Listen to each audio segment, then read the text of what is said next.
अष्टमी तिथि या नौमी तिथि किसी भी महीने की, चाहे शुक्ल पक्ष की हो चाहे कृष्ण पक्ष की हो, अष्टमी और नौमी तिथि ये दो तिथियां ऐसी हैं। मान लो तुम्हारा पैसा तुमने किसी को दिया 5 लाख 4 लाख 3 लाख 10 लाख 8 लाख 2 लाख 50,000 25,000 20,000 40,000 और वो पैसा नहीं दे रहा आप हार गए कह के फोन लगा लगा कर भैया दे दे रहे, परेशानी है दे दे रहे भैया हम तो परेशान हो गए और हार गए, नहीं मिल रहा, बहुत परेशान। तो महाराज किसी भी अष्टमी या नौमी तिथि के दिन आप मां जगतजननी जगदंबा का शिव के साथ में शिव शक्ति का स्मरण कर कर देवी के नाम की 9 आहुतियां सूखे बीले की, मतलब बीला जो सूख चुका है, फल जो सूख चुका है, उसकी 9 आहुतियां अग्नि में शंकर और सती के नाम से, शंकर और शिव के नाम से समर्पित करें और आखिरी आहुति जो समर्पित करें उसमें थोड़ा सा भाग तिल का, और तिल भी काली नहीं चढ़ती उसमें, श्वेत तिल का भाग उसके साथ लगाकर समर्पित करें और जिससे धन लेना है उसका नाम लेकर वो समर्पित करें महाराज, उसको सुध आएगी और वो पैसा किसी भी हाल में आपके हाथ में थमाकर जाएगा ही, ये पक्का है। उसकी आहुतियां, हे जगतजननी हे जगदंबा, तेरा नेत्र बिंदु से जो प्रकट हुआ वृक्ष है बेलपत्र का, उस वृक्ष की एक एक जड़ हो, टहनी हो, डाली हो, फल हो, शूल हो, वो सब मुझे अंगीकार है, मुझे स्वीकार, मुझे स्वीकार। उसका आनंद सुख देने वाला है जगदंबा मां पार्वती शिव जी के साथ में आनंद में विराजमान। और एक निवेदन आप सबसे कहूंगा, प्रयास करिएगा जीवन में 2 रोटी कम खा लो पर किसी से कर्जा मत लो।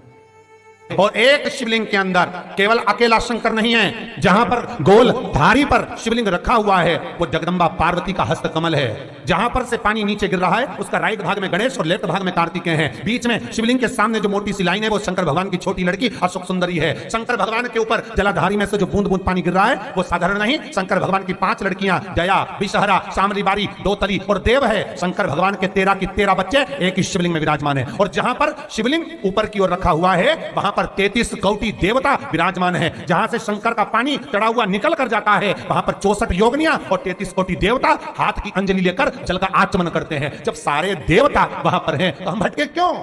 हम क्यों जाएं यहां से? क्यों जाएं? अब मर्जी तुम्हारी है, तुम चाहो तो ये थोड़े दिन इस देवता को भेज लो, थोड़े दिन उस देवता को भेज लो, सारे मंदिर में घूमते रहो, बात तो वही है। तो ये जो नसों में तकलीफ रहती है, लोगों को गठिया का दर्द रहता है, गठिया बाय हो जाती है, उसके लिए भी हमारे यहाँ शास्त्र कहता है, शिव महापुराण की कथा कहती है कि बेल का जो फल होता है वो 12 महीने शिवरात्रि आती है, 12 महीने शिवरात्रि को बेल का जो फल होता है उस फल को सुखाकर रख लो और 12 महीने की शिवरात्रि पर शंकर भगवान के शिव मंदिर में दोपहर के ठीक 12 बजे जाकर शंकर को समर्पित करो।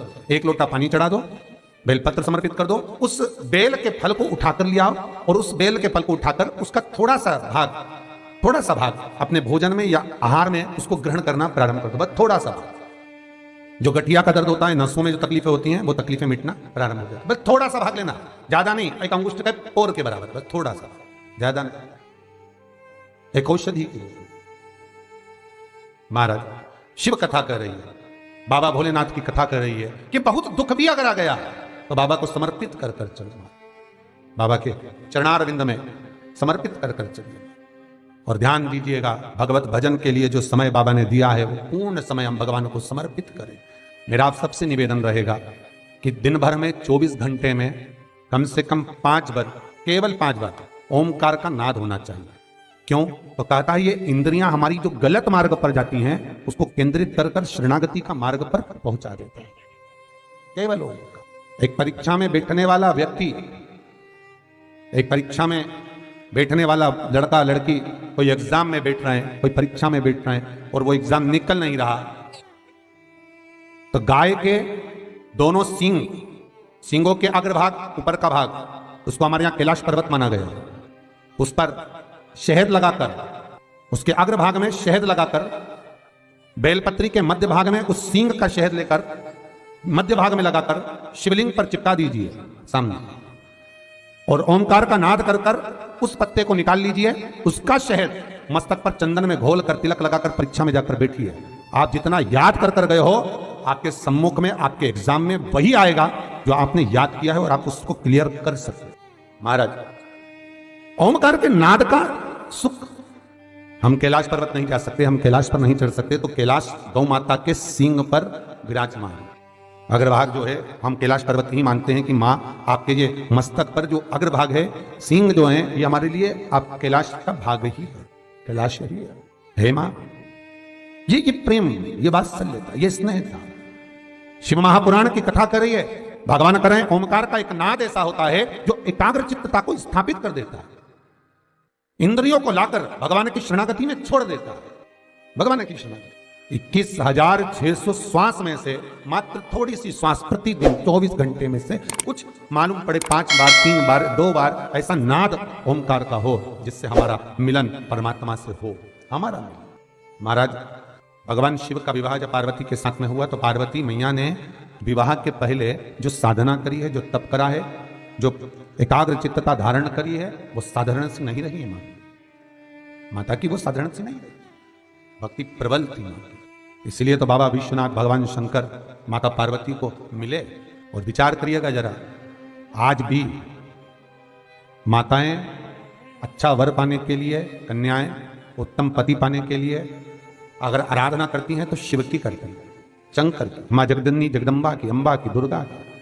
क्यों? क्योंकि हम इनकी आराधना करेंगे, हम इनकी भक्ति करेंगे तो जैसे पार्वती जी को शिव मिले ऐसे हमको भी कोई अच्छा वर प्राप्त हो, अच्छा वर प्राप्त हो। अच्छा, आपने कभी ध्यान दिया कि जितनी भी माताएं, जितनी भी कन्याएं वो शंकर जी की पूजन करती हैं उत्तम वर पाने के लिए, तो नारायण की पूजन क्यों नहीं करती उत्तम वर पाने के लिए? या ब्रह्मा जी की पूजन क्यों नहीं करती उत्तम वर पाने के लिए?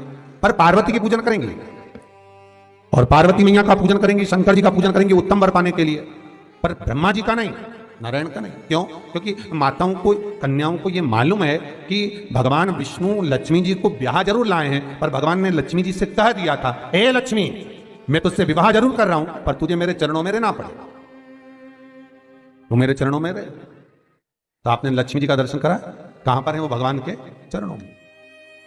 भगवान ब्रह्मा जी का पूजन कन्याएं वर के लिए क्यों नहीं करती? क्योंकि भगवान ब्रह्मा ने ब्रह्माणी से विवाह करा, पर ब्रह्माणी ब्रह्मा से दूर है।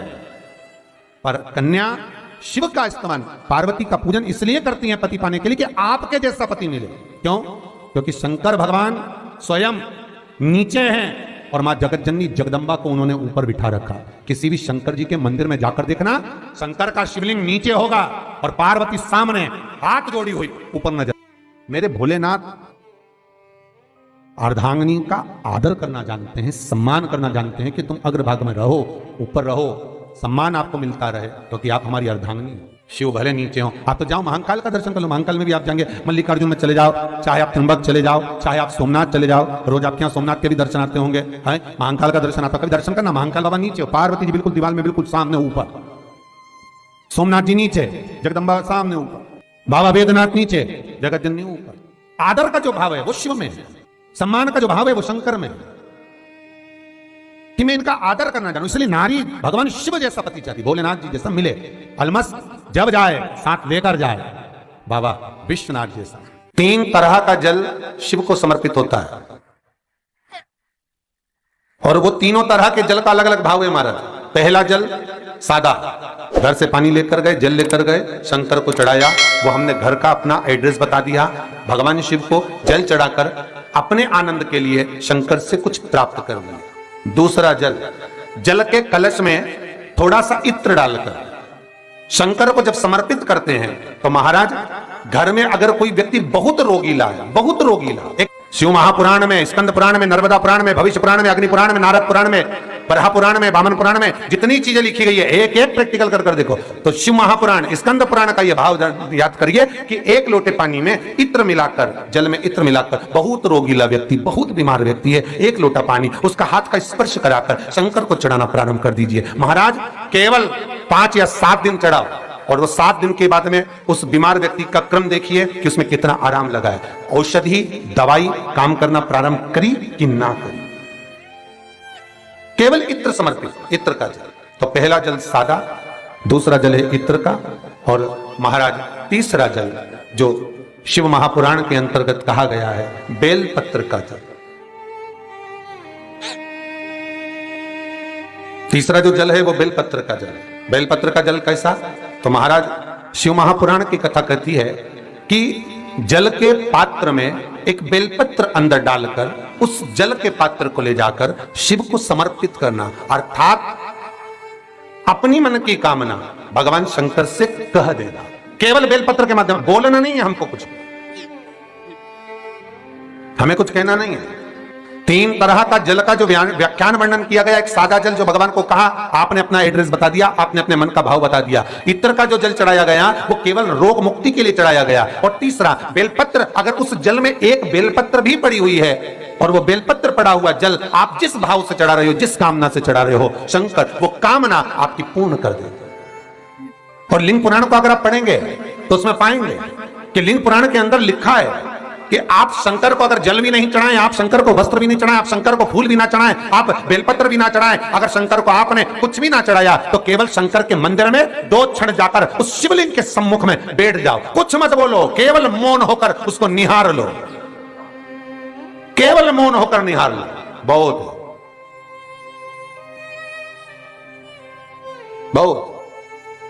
जो हनुमान जी महाराज को 3 तरह की माला समर्पित होती है, एक आंकड़े के पत्ते की, दूसरी बेलपत्र। तो दोस्तों अगर आपको ये वीडियो पसंद आया तो वीडियो को लाइक कर दीजिए, चैनल पर नए चैनल को सब्सक्राइब करके बेल आइकन जरूर दबा दीजिए, जिससे आपको आने वाले लेटेस्ट वीडियो का नोटिफिकेशन सबसे पहले मिलता रहे। तो दोस्तों आज के लिए बस इतना ही, मैं मिलता हूं आपसे किसी नेक्स्ट वीडियो में नेक्स्ट टॉपिक के साथ।